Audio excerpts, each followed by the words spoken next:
Ерке батыр ертегісі. Ертеде бір таудың етегінде үлкен ауыл өмір сүріпті. Осындай ертегіні қалай жасаймыз? Ол үшін шедеврум программасына баратын боламыз.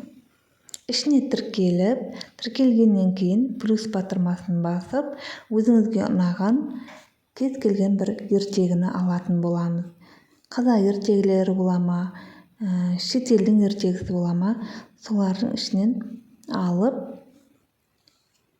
переводчикке барып, орысшаға аударып, болмаса қазақшада жаза берсеңіздер болады. Мысалы, мынау ертегінің үзіндісін, ең бастапқы бетіндегі үзіндісін алдым. Мысалы, Батыр қыран деген ертегіні алып отырмын. Соның бастапқы бетін орыс тіліне аударып, одан кейін плюсті басып, видео деген батырманы басып, осы жерге әкелетін боламыз.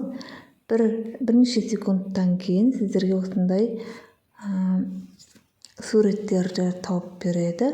Оны ары қарай видеоға айналдыратын боламыз. Мысалы, тауып берді, готовына басамыз. Осындай қозғалыстар пайда болады. 3 нүктені басамыз жоғарыдағы.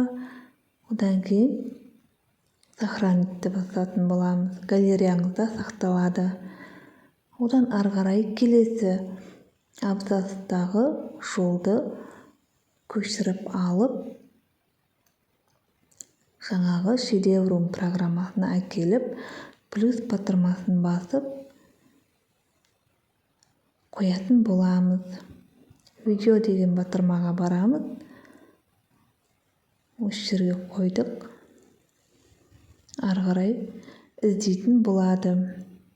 Егер де осындай жазулар шығып кеткен жағдайда қысқартсаңыз болады, немесе өзгертсеңіз болады. Сол кезде ары қарай іздей беретін. Мінекей, шетелдің адамдары шығып кеткен жағдайда казахский деп жазсаңыз болады. Өзіңіздің сұрауыңызға байланысты жауапты алатын боласыз. Осылай шығарып береді. Үзінділерді алып, бір ертегіні бастан аяқ видеосымен шығарамыз. Енді осылай бөлініп тұрған видеолардың барлығын 3 нүктені басып, сохранитті басамыз. Галереяңызда сақталады. Енді осыларды қалай монтаждаймыз? Монтаждау үшін басынан бастап аяғына дейінгі 4 секундтық видеоларды алатын боламыз. Манағы дайын болған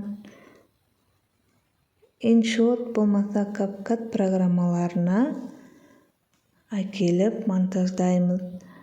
Әр видеоның жылдамдығын азайтамыз. Минутын дәл сол минутқа қою үшін жылдамдықтарын азайтамыз. Одан кейін үстіне записті кәдімгідей аузыңызбен айтып, сөйлеп жазамыз.